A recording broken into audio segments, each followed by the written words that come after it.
ஆச்சி கொழுக்கட்டை மாவு வந்தாச்சு. ஆச்சி கொழுக்கட்டை மாவிற்கு கொழுக்கட்டை அச்சை கேட்டு வாங்குங்கள். சிங்கம் ஒரு சிங்கம் எப்போ எதுலயும் பெக்யூலியர் தான். ஒரு முறை சிங்கம் கரிச்சிச்சதுன்னா அந்த சவுண்ட்ல ஒரு 8 கிலோமீட்டருக்கு சும்மா அதிரும், எல்லா திசைகளும் அதிரும். அப்படிப்பட்ட அந்த சிங்கம் வேட்டைக்கு மட்டும்தான் வெளியில வரும், வேடிக்கை பார்க்கறதுக்கெல்லாம் வெளியில வராது. வேட்டையில கூட உயிரோடு இருக்கிற மிருகங்களை தான் வேட்டையாடும். அதுலயும் பெரும்பாலும் தன்னை விட பெரிய சைஸ் உள்ள மிருகங்களை தான் குறி வச்சு தாக்கும், ஜெயிக்கும்.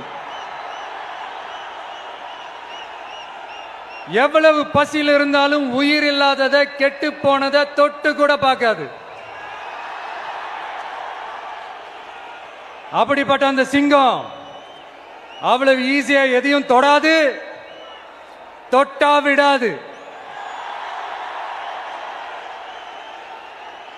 காட்டோட 4 பக்கமும் மார்க்கிங் மை டெரிட்டரின்னு தன்னுடைய பவுண்டரியை தானே வகுக்கும். அப்படிதான் அந்த காட்டையை தன்னோட கண்ட்ரோல்ல வச்சிருக்கும். சிங்கத்துக்கு கூட்டத்தோட இருக்கிறதுக்கும் தெரியும், தனியா இருக்கிறதுக்கும் தெரியும். அப்படியே தனியா வரணும்னு நினைச்சாலும் அஞ்சாம அலட்டிக்காம சும்மா கெத்தா தனியா வந்து அத்தனை பேருக்கும் தண்ணி காட்டும். எப்போ எதிலையும் தன்னோட தனித்தன்மையை இழக்கவே இழக்காது. Yes, a lion is always a lion.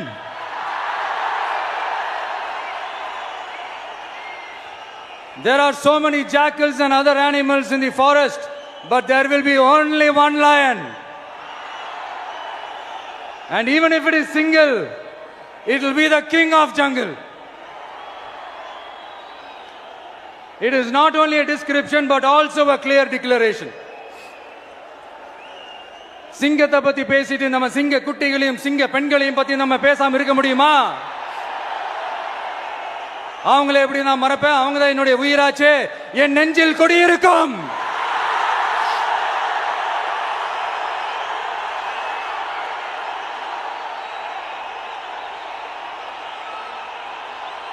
என்னுடைய தோழர்களுக்கும் தோழிகளுக்கும்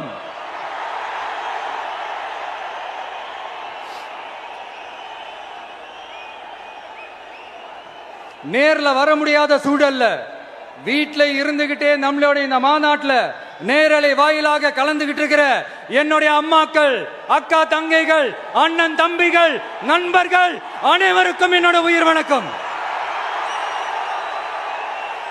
என்னோட உயிர் வணக்கம், என்னோட உயிர் வணக்கம்.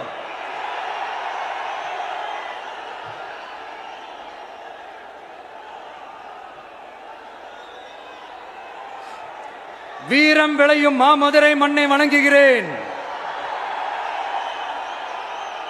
இந்த மதுரைனாலே உடனே ஞாபகத்துக்கு வரது சீறி பாஞ்சி துள்ளி குதிக்கிற யாருக்கும் அடங்காத காளைகள் விளையாடுற அலங்காநல்லூர் ஜல்லிக்கட்டு தான். நம்ம வைகை ஆறுதான் அழகர் ஆத்துல இறங்குற வைபவம். மதுரை மீனாட்சி அம்மன் இந்த மண்ணோட உண்மையான குணம், உணர்வு பூர்வமான மண் இது. அது மட்டும் இல்ல, இந்த மண்ணில் வாழ்ற மக்களும் அப்படித்தான் உணர்வு பூர்வமான ஆளுங்க. நான் இந்த மண்ணில் கால் எடுத்து வச்ச உடனே ஒரே ஒருத்தரை பத்தி தான் மனசுக்குள்ள ஓடிக்கிட்டே இருந்தது. அவர் யாருன்னு உங்களுக்கும் தெரிஞ்சிருக்கும். சினிமானாலும் சரி, அரசியல்னாலும் சரி, நமக்கு ரொம்ப ரொம்ப பிடிச்சது புரட்சி தலைவர் எம்ஜிஆர் அவர்கள் தான். அவரோட பழகிறதுக்கு எனக்கு வாய்ப்பு கிடைக்கல. ஆனா அவரை மாதிரியே குணம் கொண்ட என்னுடைய அண்ணன் புரட்சி கலைஞர் கேப்டன் விஜயகாந்த் அவர்களோட பழகிறதுக்கு எனக்கு நிறையவே வாய்ப்பு கிடைச்சது. அவரும் இந்த மதுரை மண்ணை சேர்ந்தவர் தானே, அவரை மறக்க முடியுமா? தமிழ்நாட்டு மக்கள் உணர்வுபூர்வமா உண்மையா நம்ம பக்கத்திலே நிக்கிறவங்க, அதுக்கு ஒரு மிகப்பெரிய அடையாளம் தான் இந்த மதுரை மண். நம்ம தமிழக வெற்றி கழகம் கையில் எடுத்திருக்கிற அரசியலும் அப்படித்தான். உண்மையான அரசியல், உணர்வு பூர்வமான அரசியல், நல்ல அரசியல், நல்லவங்களுக்கான அரசியல், நாட்டு மக்களுக்கான அரசியல், நல்லது மட்டுமே செய்கிற அரசியல்.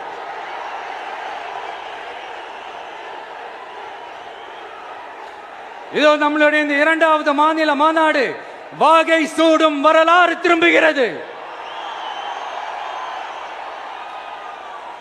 அப்படி இந்த மாநாட்டுக்கு பேர் வச்சிருக்கிறோம். 1967லயும் 1977லயும் நம்ம தமிழக அரசியல் ஒரு மிகப்பெரிய ஆட்சி அதிகார மாற்றங்கள் ஒண்ணு நடந்துச்சு இல்லையா? அதே மாதிரிதான் அடுத்த வருஷம் 2026ல அப்படி ஒரு வரலாறு திரும்ப போகுதுன்னு உறுதியா சொல்றதுக்கான மாநாடு தான் நம்மளோட இந்த இரண்டாவது மாநில மாநாடு. விக்கிரவாண்டி விசாலையில் நம்மளுடைய ஃபர்ஸ்ட் மாநாடு நடத்தணும், வெற்றி கொள்கை திருவிழா. அதுக்கப்புறமே நீங்க பார்த்திருப்பீங்க தமிழக அரசியல் அந்த தட்ப வெப்பத்தையே மாத்தினுச்சு. நமக்கு எதிராக எத்தனை குரல்கள். ஆனா உங்களுக்கு தான் நம்மளை பத்தி நல்லா தெரியுமே, எந்த குரலையும் காதலையே போட்டுக்காம மக்களோட குரலை மட்டுமே கேட்டுக்கிட்டு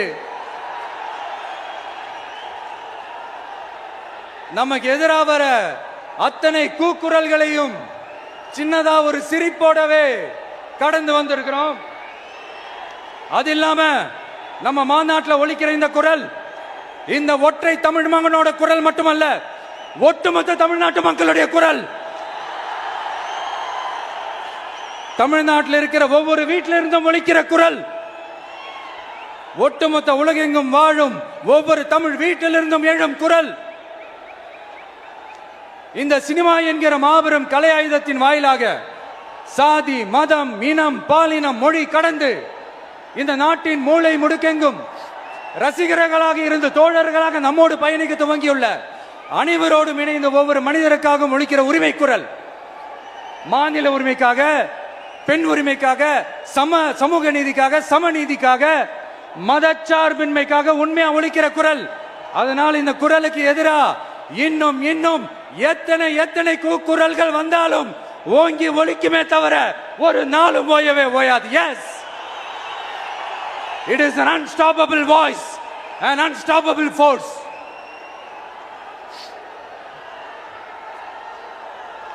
நம்ம அரசியலுக்கு வர்றதுக்கு முன்னாடி அட இவரெல்லாம் வரமாட்டாரியா, அவரே வரல, இவரே வரல, இவருங்க வர போறாரு அப்படின்ட்டு நிறைய பேர் ஜோசியம் சொன்னாங்க. அப்புறம் நம்ம கட்சியினுடைய பேர் அறிவிச்சதுக்கு அப்புறம் பேரு தானே அறிவிச்சிருக்கிறாரு, மக்கள் கிட்ட பேர் வாங்கணும்ல, அதெல்லாம் முடியாதுன்னாங்க. அப்புறம் ரொம்ப முக்கியமா மாநாடுலாம் எவ்வளவு பெரிய விஷயம், அதெல்லாம் இவர் ஒத்தால எப்படி பண்ண முடியும், சும்மா பக்கத்தில் புஷியானதை வச்சுக்கிட்டு மாநாடுல எப்படி நடத்தி காட்ட முடியும், அதெல்லாம் அவங்களால முடியாது. அப்புறம் மழை பெஞ்சு எல்லாத்தையும் கெடுத்துரும். ஏன் என் கூட இருக்கிறவங்களே கூட தான் சொன்னாங்க. அதுக்கப்புறம் என்ன நடந்துச்சுன்னு உங்க எல்லாருக்குமே தெரியும். இப்ப புதுசா ஒண்ணு சொல்ல ஆரம்பிச்சிருக்கிறாங்க. அது என்னடானா, ஆட்சியை பிடிக்கிறதெல்லாம் அவ்வளவு ஈஸி இல்லை இல்லையா. இப்ப அதெல்லாம் விட்டாங்க, இப்ப இங்க வந்துட்டாங்க. இவர் நேரா ஷூட்டிங்ல இருந்து வருவாராம், வந்து ஆட்சியை பிடிப்பாராம். அது எப்படி இவராலே முடியும், அவராலேயே முடியல, இவராலேயே முடியல, அவருக்கு அத்தனை வருஷம் ஆச்சு, இவராலே எப்படி முடியும் ஒரு பக்கம். இன்னொரு பக்கம் கூட்டம்லாம் ஓகே தான், அது எப்படி ஓட்டா மாறும் அப்படின்றது இன்னொரு பக்கம். இப்படி கதை, திரைக்கதை, வசனம், இயக்கம், பாடல்கள்,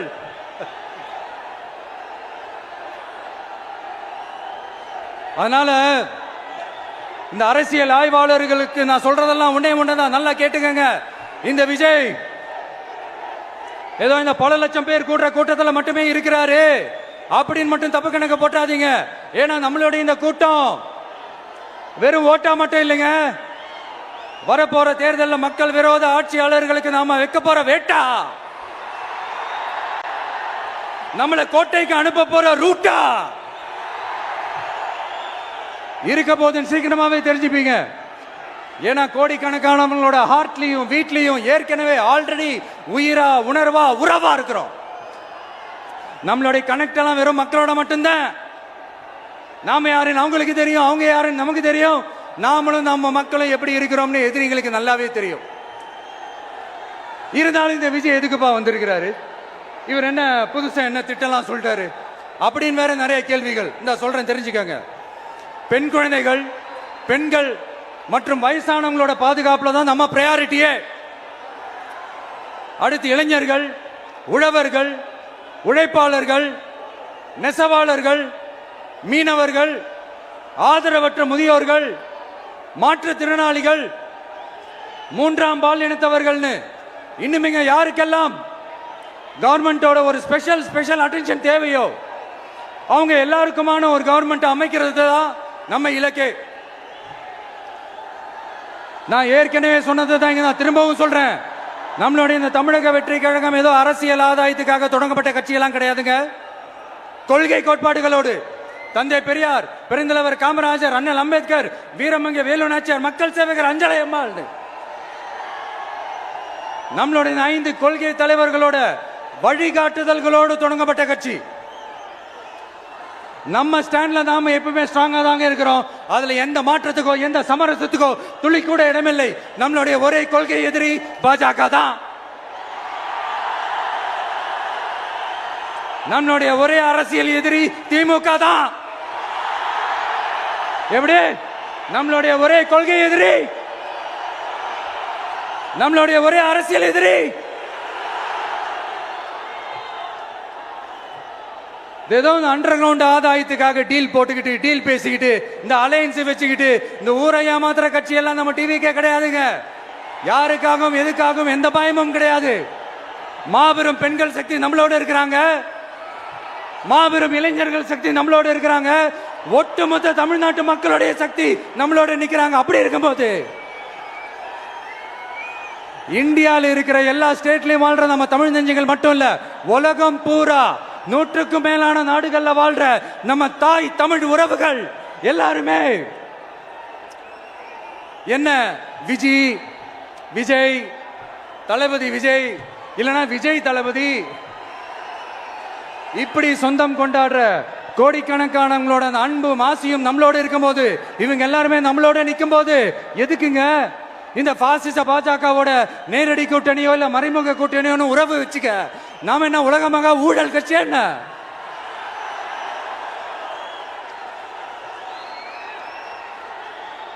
நம்மளை பத்தி சின்னதா ஒரு உண்மை ஒண்ணு சொல்லலாமா? என்னடா இவர் வாயால இப்படி சொல்றாருன்ட்டு யாரும் தவறா நினைச்சுக்க வேணாம். ஏன்னா இது ஒரு விதத்துல ஒரு ஃபேக்டும் கூட. அதனாலதான் நான் சொல்லணும்னு ஆசைப்படுறேன். நம்ம யார் தெரியும்ல? நாம எல்லாருமே சொல்றேன். நாம யார் தெரியும்ல?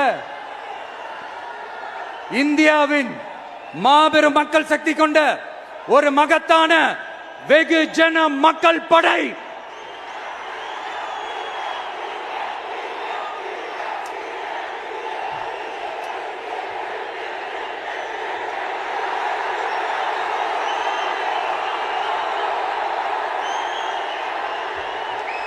அதனால நம்ம தலைமையில நாம் அமைக்க போற இந்த உண்மையான மக்களாட்சிக்கான அச்சாரமாக மாபெரும் மக்கள் சக்தியை அணி அணியாக நம்மளோட திரண்டு நிக்கிறப்போ இந்த அடிமை கூட்டணியில சேர வேண்டிய அவசியம் நமக்கு எதுக்குங்க? நம்மளுடைய இந்த கூட்டணி சுயமிழந்த கூட்டணியெல்லாம் இருக்காது, சுய மரியாதை கூட்டணியா தான் இருக்கும். இந்த ஒரு பக்கம் RSS கிட்ட அடிபணிஞ்சுக்கிட்டு, இன்னொரு பக்கம் மதச்சார்பற்ற கூட்டணின்னு இந்த மக்களை ஏமாத்துற கூட்டணியெல்லாம் நம்ம கூட்டணி இருக்காது.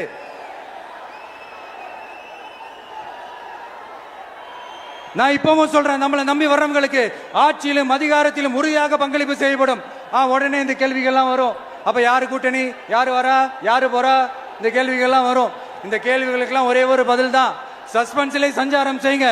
ஆனா ஒண்ணு, 2026ல 2 பேருக்கு நடுவுல தான் போட்டியே. ஒன்னு TVK, இன்னொன்னு DMK. இந்த போட்டி எப்படி இருக்க போதுன்னா, இந்த அலையன்ஸை வச்சு எப்படியாவது நம்ம தப்பிச்சிடலாம்.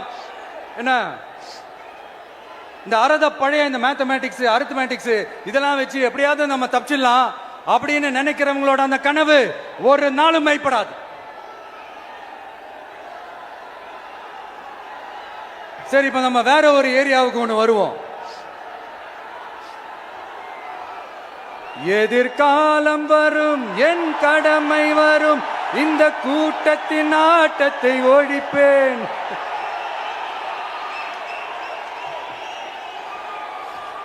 மக்கள் அரசியல் என்ற அந்த சவுக்க கையில் எடுக்கலாமா? யாருக்கு எதிரான தானே கேட்குறீங்க? வேற யாரு? மறைமுக உறவுக்காரர்களான பாசிச பாஜகவும் பாய்சன் திமுகவும் தான். மாண்புமிகு பிரதமர் நரேந்திர மோடிஜி அவர்களே, 3வது முறையா ஒன்றியத்தோட ஆட்சி அதிகாரத்தை நீங்க தானே கையில் வச்சிருக்கிறீங்க. இல்ல நாங்க தெரியாம தான் கேட்கிறோம். நீங்க ஆட்சிக்கு வந்தது ஒட்டுமொத்த மக்களுக்கும் நல்லது செய்யவா, இல்ல நம்மளுடைய இந்த இஸ்லாமிய நண்பர்களுக்கும் இஸ்லாமிய தோழர்களுக்கும் எதிராக சதி செய்யவா? மக்களுக்கு உங்ககிட்ட கேட்கறதுக்குன்னு ஏராளமான கேள்விகள் இருக்குது. அதனால அவங்க சார்பா, அவங்கள ஒருத்தனா, அவங்களோட ஒரு உண்மையான ஒரு பிரதிநிதியா உங்ககிட்ட சில கேள்விகள் கேட்கணும். மிஸ்டர் பிரைம் மினிஸ்டர் அவர்களே, நம்ம தமிழ்நாட்டு மீனவர்கள் கிட்டத்தட்ட ஒரு 800 பேருக்கு மேல இலங்கை கடற்படையால தாக்கி அழிக்கப்பட்டிருக்கிறாங்க. அதை கண்டிக்கிறதுக்காக உங்களை பெருசா எதுவும் செய்ய சொல்லல, சின்னதா ஒண்ணு மட்டும் செஞ்சு கொடுங்க. இனிமேலாச்சும் எங்களுடைய மீனவர்கள் பாதுகாப்பா இருக்கிறதுக்காக இந்த கச்சத்தீவை இலங்கை கிட்ட இருந்து மீட்டு கொடுத்துருங்க, அது போதும். உங்களுடைய இந்த முரட்டு பிடிவாதத்தால நீங்க நடத்துற இந்த நீட்டு தேர்வு, அதனால இங்க என்னென்ன நடக்குதுன்னு சொல்றதுக்கே மனசு வலிக்குது. அதனால அந்த நீட்டு தேர்வு தேவையில்லைன்னு அறிவிச்சிருங்க, அது போதும். செய்வீர்களா திரு நரேந்திரபாய் தாமோதர் மோடிஜி அவர்களே? எங்களுக்கு என்னென்ன தேவையோ, என்னென்ன நல்லதோ அதெல்லாம் செய்ய மாட்டேங்கிறீங்க. ஆனா ஆட்சி அதிகாரத்தை மட்டும் கையில வச்சுக்கிட்டு மக்களை ஏமாத்த நேரடியாக ஒரு பாசிச பாஜக அடிமை கூட்டணி ஒண்ணு. அடுத்து உங்களோட இந்த மைனாரிட்டி ஆட்சியை ஓட்டுறதுக்காக மறைமுகமாக RSS அடிமை குடும்பம்னு இன்னொரு கூட்டணி. இப்படி மக்கள் சக்தியே இல்லாத இந்த ஊழல் கட்சிகளை மிரட்டி அடிபணிய வச்சு 2029 வரைக்கும் சொகுசு பயணம் போயிடலாம்னு திட்டம் தீட்டி வச்சிருக்கிறீங்க. அதானே ஜி? என்ன ஜி? ஒண்ணு மட்டும் சொல்றேன், தெரிஞ்சுக்கங்க. என்னதான் நீங்க இந்த நேரடி மறைமுக கூட்டணி குட்டிகரணம் போட்டாலும் தாமரை இலையில தண்ணியே ஒட்டாது. தமிழக மக்கள் மட்டும் எப்படி ஒட்டுவாங்க?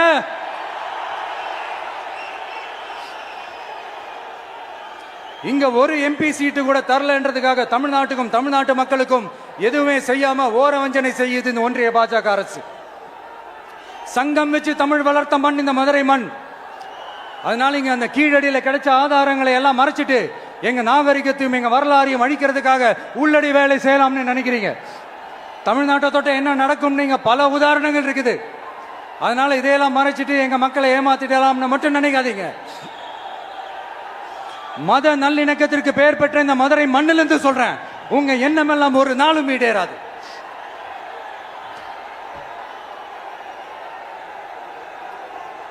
எம்ஜிஆர்னா யார் தெரியும்ல? அவர் மாஸ்னா என்னன்னு தெரியும்ல? அவர் உயிரோடு இருக்கிற வரைக்கும் அந்த CM சீட்டை பத்தி ஒருத்தராலையும் நினைச்சு கூட பார்க்க முடியல, கனவு கூட காண முடியல. எப்படியாவது அந்த CM சீட்டை என்கிட்ட கொடுத்துருங்க, என் நண்பர் எம்ஜிஆர் திரும்ப வந்ததுக்கு அப்புறம் நான் திருப்பி கொடுத்துறேன்னு தன்னோட எதிரியை கூட மக்கள் கிட்ட கெஞ்ச வச்சவர் எம்ஜிஆர். எப்படி கெஞ்ச வச்சவர்? அதனால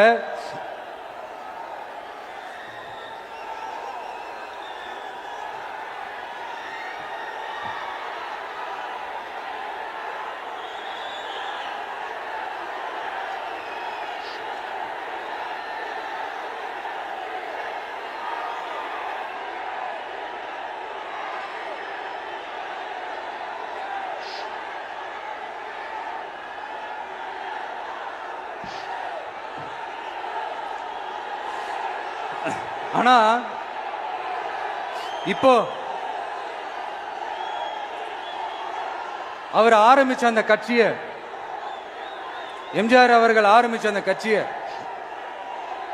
கட்டி காக்கிறது யாரு? இன்னைக்கு அந்த கட்சி எப்படி இருக்குது? அதை நான் சொல்லிதான் உங்களுக்கு தெரியணுமா? அப்பாவி தொண்டர்கள் அதை வெளியில சொல்ல முடியாம வேதனையில தவிக்கிறாங்க. 2026 சட்டமன்ற தேர்தலில் யாருக்கு ஓட்டு போடணும், எப்படிப்பட்ட ஆட்சி இங்க அமையணும்னு அந்த அப்பழுக்கற்ற அந்த தொண்டர்களுக்கும் ரொம்ப நல்லாவே தெரியும். அதனால என்ன வேஷம் போட்டுக்கிட்டு பாஜக இங்க தமிழ்நாட்டுக்குள்ள வந்தாலும் அவங்க வித்தை எல்லாம் இங்க வேலைக்கே ஆகாது. இப்படி பொருந்தா கூட்டணியா இந்த பாஜக கூட்டணி இருக்கிறதுனால இப்ப ஆட்சியில இருக்கிற இந்த வெற்றி விளம்பர மாடல் திமுக என்ன செய்துன்னு தெரியும்ல? பாஜகவோட உள்ளுக்குள்ள ஒரு உறவை ஒன்று வச்சுக்கிட்டு வெளியில எதிர்க்கிற மாதிரி அப்படியே எதிர்க்கிற மாதிரி ஒரு டிராமா ஒன்று பண்ணிக்கிட்டு எதிர்கட்சியா இருந்தா போங்க மோடின்னு பலூன் விடுறது, ஆளுங்கட்சியா இருந்தா வாங்க மோடின்னு கொடை பிடிச்சுக்கிட்டு கும்பிடு போடுறது. இது மட்டுமா?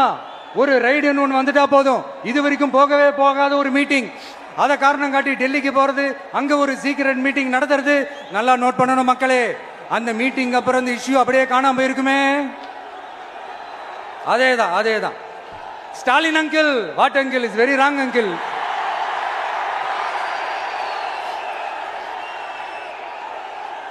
இப்படி தமிழ்நாட்டில் இப்ப நடக்கிற இந்த ஆட்சியினுடைய லட்சணத்தை பார்த்துக்கிட்டு நாம எப்படி சும்மா இருக்க முடியும்? ஒரு தவறு செய்தால், அதை தெரிந்து செய்தால், அவர் கபட நாடக மு.க. ஸ்டாலின் அங்கிளாகவே இருந்தாலும்,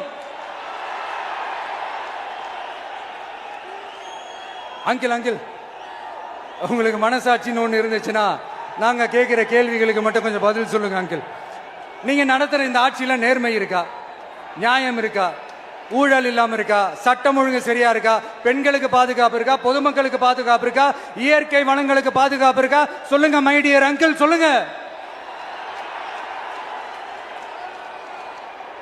டாஸ்மாக்ல மட்டுமே இது வரைக்கும் 1000 கோடிக்கு மேல ஊழல்னு சொல்றாங்க. அதுல மட்டுமா தப்பு நடக்குது? வேற எதுல தான் நடக்கல? உலகத்திலே மிஸ்டர் கிளீன் ரெக்கார்ட்ஸ் எல்லாம் உங்களுக்கும் உங்க கூட இருக்கிறவங்களுக்கும் மட்டும்தான் அங்கிள் கொடுக்கணும். இதை பார்த்து வாயே இல்லாத ஊரு கூட வயிறு வலிக்கு சிரிக்குது. பெண்களுக்கு 1000 ரூபாய் கொடுத்துட்டீங்கன்னா போதுமா அங்கிள்? அப்படியே அது மூடி மறைச்சிடலான்னு பாக்குறீங்களா? படிக்கிற இடத்துல, வேலைக்கு போற இடத்துல, வெளியில போற இடத்துலன்னு அவங்களுக்கு பாதுகாப்பே இல்லைன்னு ஒட்டுமொத்த பெண்களும் கதறாங்க. அந்த கதறல் சத்தம் ஏதாவது உங்க காதுல கேக்குதா அங்கிள்? இதுல வேற உங்க அப்பான்னு கூப்பிடுறாங்கன்னு வேற சொல்றீங்க. What is this uncle? Is very very wrong uncle, is very very wrong. பெண்களுக்கு மட்டுமா பொய் வாக்குறுதி கொடுத்து ஏமாத்துறீங்க? அரசு ஊழியர்கள், ஆசிரியர்களை ஏமாத்துறீங்க, விவசாயிகளை ஏமாத்துறீங்க, பரந்தூர்ல பாதிப்பே வராதுன்னு சொல்லி ஏமாத்துறீங்க, மீனவர்களை ஏமாத்துறீங்க, போதைப் பொருள் கலாச்சாரத்தை ஒழிக்காம ஏமாத்துறீங்க. ஐயோ ஐயோ ஐயோ, very very வஸ்ட் uncle, very very வஸ்ட். எப்படி கேட்டாலும் இவங்க கிட்ட இருந்து எந்த பதிலும் வரப்போறதில்லை. ஏன்னா இருந்தா தானே. இப்ப ஆட்சியில இருக்கிற நம்மளுடைய அங்கிள் பதில் சொல்றது இருக்கட்டும். மக்களை நீங்க சொல்லுங்க, நீங்க உண்மையை சொல்லுங்க. செய்வோம் செய்வோம் செய்வோம் செய்வோம்னு சொன்னாங்களே, சொன்னதெல்லாம் செஞ்சாங்களா? உங்களை தான் கேக்குறேன், சொன்னதெல்லாம் செஞ்சாங்களா? சத்தமா சத்தமா மை டியர் அங்கிள், கேக்குதா? மக்களோட சத்தம் கேக்குதா? இது வெறும் சாதாரணமான முழக்கம் தான். கூடிய சீக்கிரம் மக்களை போய் சந்திக்க போறேன், அவங்களோட மனசு விட்டு பேச போறேன். அதுக்கப்புறம் இந்த சாதாரணமான முழக்கம் இடி முழக்கமா மாறும். அத்தோட நிக்காது. அந்த இடி முழக்கம் தமிழ்நாட்டோட போர் முழக்கமா மாறும். அந்த போர் முழக்கம் உங்களை ஒரு நிமிஷம் கூட தூங்க விடாது. நடக்குதா இல்லையான்னு பாருங்க. என்னடா இவன் இவ்வளவு ஸ்ட்ராங்கா சொல்றானேன்னு பாக்குறீங்களா? எல்லாரும் கட்சி ஆரம்பிச்சதுக்கு அப்புறம் தான் ஒவ்வொரு வீட்டுக்குள்ளேயும் போறதுக்கு ட்ரை பண்ணுவாங்க. ஆனா நாங்க அப்படி இல்லை. ஒவ்வொரு வீட்டுக்குள்ளேயும் போனதுக்கு அப்புறம் தான் கட்சியாவே ஆரம்பிச்சிருக்கிறோம்.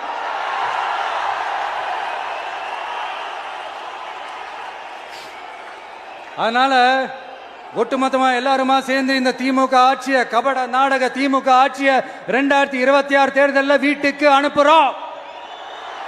வீட்டுக்கு அனுப்புறோம். என்ன நண்பா, சரிதானே? என்ன நண்பி, செய்வீர்கள் தானே?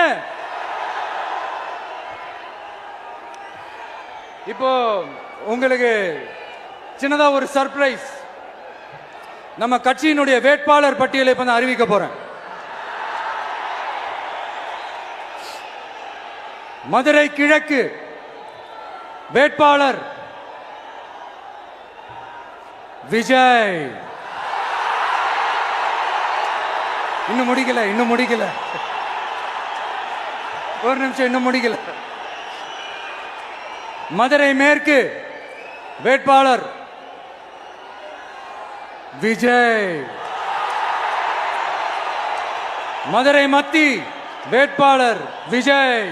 மதுரை தெற்கு வேட்பாளர் விஜய், மதுரை வடக்கு வேட்பாளர் விஜய், மேலூர் விஜய், சோழவந்தான் விஜய், திருப்பரங்குன்றம் விஜய், திருமங்கலம் விஜய், உசிலம்பட்டி விஜய்.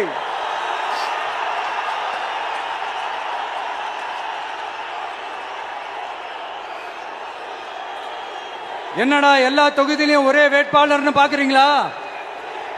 234 தொகுதியிலையும் இந்த விஜய் தான், அதாவது உங்க விஜய் தான் உங்க சின்னம். இன்னும் சிம்பிளா சொல்லணும்னா உங்க வீட்டில் இருக்கிற ஒருத்தர் தான் வேட்பாளரா நிக்க போறாங்க. அந்த வேட்பாளரும் நானும் வேறு வேறு இல்லை. நீங்க அவருக்கு ஓட்டு போட்டீங்கன்னா எனக்கு ஓட்டு போட்ட மாதிரி, இந்த முகத்துக்காக நீங்க ஓட்டு போட்டீங்கன்னா உங்க வீட்டில் இருக்கிற உங்களுடைய வேட்பாளர் ஜெயிச்ச மாதிரி.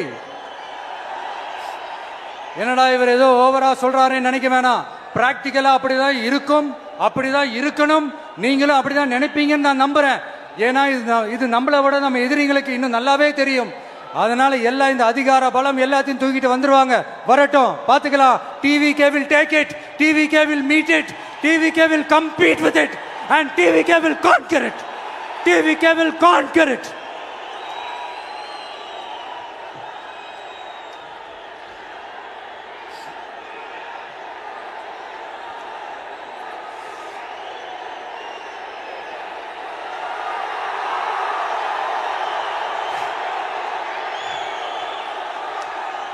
இந்த நேரத்தில் நம்ம மனசுல இருக்கிறத மக்கள் கிட்ட சொல்லி ஆகணும். தூத்துக்குடி ஸ்னோலினோட அம்மா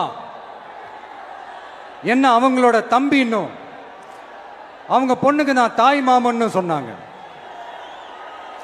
அந்த அக்காவோட குழந்தைக்கு மட்டும் இல்லைங்க, என்ன அண்ணனா தம்பியா நினைக்கிற தமிழ்நாட்டில் இருக்கிற என்னோட எல்லா சகோதரிகளின் குழந்தைகளுக்கும் நான் இன்னைக்கு மட்டும் இல்ல, என்னைக்குமே ஒரு தாய் மாமனா தான் இருப்பேன்.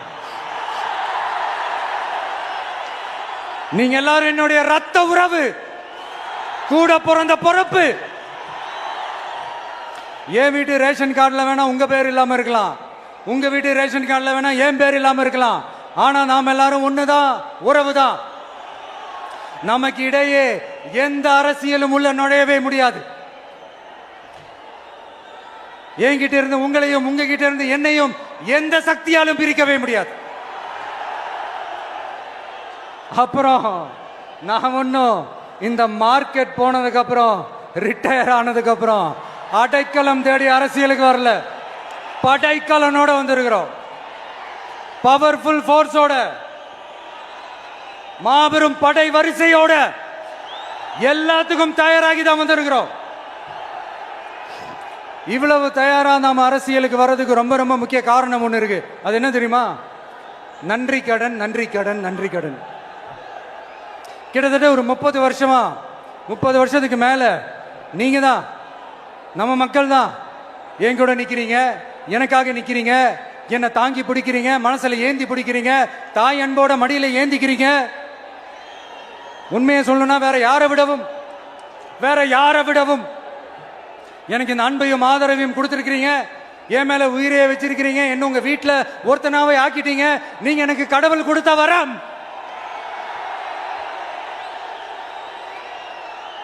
உலகம் பூரா நமக்காக நம்ம கூட நிக்கிற நம்ம மக்களை நான் எப்படி மறப்பேன்? நான் என் லைஃப்ல ரொம்ப உயிரா நினைக்கிறது பெண்களை, குழந்தைங்களை, இளைஞர்களை, உழைக்கிற மக்களை தான். இவங்க தான் நம்மளோட வகைரா. இதை பார்த்து தான் நம்மளோட எதிரிகளுக்கு பத்தி எரியுது.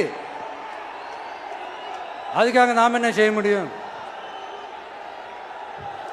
அதனால நம்ம உறவுகளை, சொந்தத்தை, வகைராவை யாருக்காகவும் எதுக்காகவும் விட்டு கொடுக்க முடியாது இல்லையா?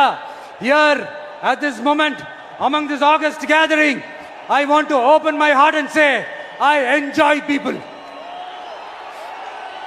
I respect people, I worship people.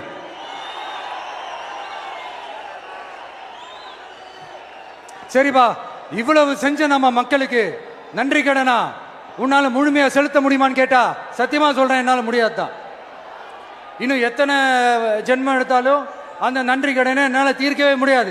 அப்புறம் என்ன மானாவுக்கடா நீ வந்திருக்க அதானே கேக்குறீங்க? மைண்ட் வாய்ஸ் கேட்ட மாதிரி இருந்தது. வாழ்நாள் முழுக்க நம்ம மக்களுக்காக ஆதரவா துணையா நிக்கிறத தவிர, அவங்களுக்காக உழைக்கிறத தவிர எனக்கு வேற எந்த எண்ணமும் இல்லை. எனக்கு இப்ப வேற வேலையும் இல்லை. இனிமே எனக்கு இதுதான் என் வேலையே, என் கடன் இனி என் மக்களுக்கு பணி செய்து கிடப்பதே. இப்படியா ஹார்ட் டு ஹார்ட் யதார்த்தமா பேசிய பழகிட்டோம். இதுக்கு மேலேயும் எனக்கும் மக்களுக்கும் இடையே இருக்கிற அந்த உறவை பத்தி நான் பேச ஆரம்பிச்சேன்னா ஒரு மாதிரி எமோஷனல் ஆகிடுவேன். அப்புறம் அதை கண்ட்ரோல் பண்றது ரொம்ப கஷ்டம். அதனால என்னை மனசார நேசிக்கிற நம்ம மக்களுக்கு ஒன்றே ஒன்று சொல்றேன். இந்த விஜய் உங்க விஜய், உங்களுக்கான விஜய், உங்களுக்காக மட்டுமே இருக்கிற விஜய். உங்க கூட நிக்க, உங்களுக்காக நிக்க, உண்மையா நிக்க, உணர்வோட நிக்க, உறுதியா நிக்க, உங்க கூட பேச, உங்களுக்காக பேச, உண்மையா பேச, உணர்வோட பேச, உறுதியா பேச, உங்களுக்காக சேவை செய்ய உங்க விஜய் நான் வர.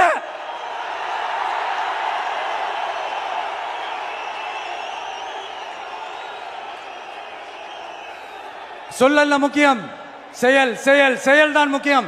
செய்கை தான் சும்மா சிறப்பா இருக்கணும். நான் ஆட்சிக்கு வந்தேன்னா சும்மா அது செய்வேன், இது செய்வேன், நல்லது செய்வேன், உருட்டுவேன், புரட்டுவேன், அதெல்லாம் கிடையாது. செய்யறதுக்கு, நல்லது செய்யறதுக்கு, நல்லது செய்யறதுக்கு மட்டும்தான் இந்த விஜய். அப்புறம் ஒரு அரசியல் தலைவன், அவன் சினிமாக்காரனா, நல்லவனா, கெட்டவனா, இதெல்லாம் தாண்டி அவன் உண்மையானவனா, அதுதான் ரொம்ப ரொம்ப முக்கியம். இது சம்பந்தமா ஒரு குட்டி கதை ஒன்று சொல்றேன்.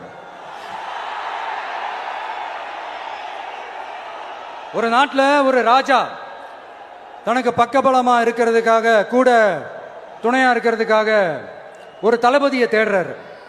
சரியான தகுதிகளோட ஒரு 10 பேர் செலக்ட் ஆகுறாங்க. ஆனால் அதில் ஒருத்தர் மட்டும் தான் செலக்ட் பண்ணணும். அதனால அந்த ராஜா என்ன பண்றாருன்னா ஒரு டெஸ்ட் வைக்கிறார். அந்த 10 பேர் கையிலையும் விதை நெல்லை கொடுத்து இதை நல்லா வளர்த்து கொண்டு வாங்க, ஒரு 3 மாசம் கழிச்சு வாங்கன்னு சொல்லி அனுப்பி வச்சிடுறாரு. 3 மாசம் கழிச்சு வரும்போது அதில் ஒருத்தர் ஆள் உயரத்துக்கு வளர்த்துருந்தாரு, ஒருத்தர் தோல் உயரத்துக்கு வளர்த்துருந்தாரு. அதில் ஒரு 9 பேரும் நல்லா வளர்த்து கொண்டு வந்திருந்தாங்க. ஒருத்தர் மட்டும் வெறும் தொட்டியோடவே வந்தார். என்னன்னு கேட்டதுக்கு, நானும் தண்ணி ஊற்றி ஊற்றி பார்க்குறேன், உரம் வச்சு வச்சு பார்க்குறேன், வளரவே மாட்டேங்குது ராஜா, என்ன பண்ணுறதுன்னு தெரியலன்னு சொன்னதுக்கு ராஜா அவரை கட்டி அணைச்சிக்கிட்டு, இனிமே நீதான் என்னுடைய தளபதி, எல்லா அதிகாரமும் உனக்கு தான் சொன்னார். ஏன்னா அந்த 10 பேர் கையிலையும் ராஜா கொடுத்தது அவித்த விதை நெல், அது முளைக்கவே முளைக்காது. அந்த 9 திருட்டு பயலும் என்ன பண்ணியிருக்காங்கன்னா வேற விதை நெல்லை வாங்கி அதை வளர்த்துட்டு ராஜாவையும் மக்களையும் ஏமாத்திருக்கிறாங்க. ஆனா இவர் மட்டும் உண்மையை போட்டு உடைச்சிட்டார்.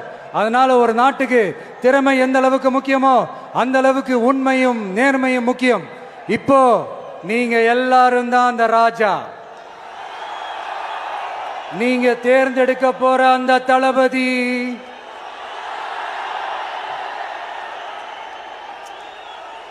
சும்மா சினிமாக்காரன் சினிமாக்காரன் சினிமாக்காரன். அம்பேத்கர் அவர்களை தோக்கடிச்சது சினிமாக்காரன் இல்ல, அரசியல்வாதி. காமராஜர் அவர்களை தோக்கடிச்சது, இங்க விருதுநகர் பகுதியில் தோக்கடிச்சது சினிமாக்காரன் இல்ல, இன்னொரு அரசியல்வாதி. இன்னைக்கும் நம்ம கூட வாழ்ந்துட்டு இருக்கிற நல்ல கண்ணு ஐயாவை தோக்கடிச்சது சினிமாக்காரன் இல்ல, அரசியல்வாதி. இப்படிப்பட்ட நல்ல நல்ல தலைவர்களை எதிர்த்து நின்று தோக்கடிக்கணும்னு அந்த எண்ணத்தை உருவாக்குனது சினிமாக்காரன் இல்ல, அரசியல்வாதி. அதனால எல்லா அரசியல்வாதியும் அறிவாளியும் கிடையாது, எல்லா சினிமாக்காரனும் முட்டாளும் கிடையாது. கான்பிடண்டா இருங்க, நல்லதே நடக்கும், வெற்றி நிச்சயம். மீண்டும் சந்திக்கும் வரை நன்றி, வணக்கம். கொழுக்கட்டை மாவு வந்தாச்சு. ஆச்சி கொழுக்கட்டை மாவிற்கு கொழுக்கட்டை அச்சை கேட்டு வாங்குங்கள்.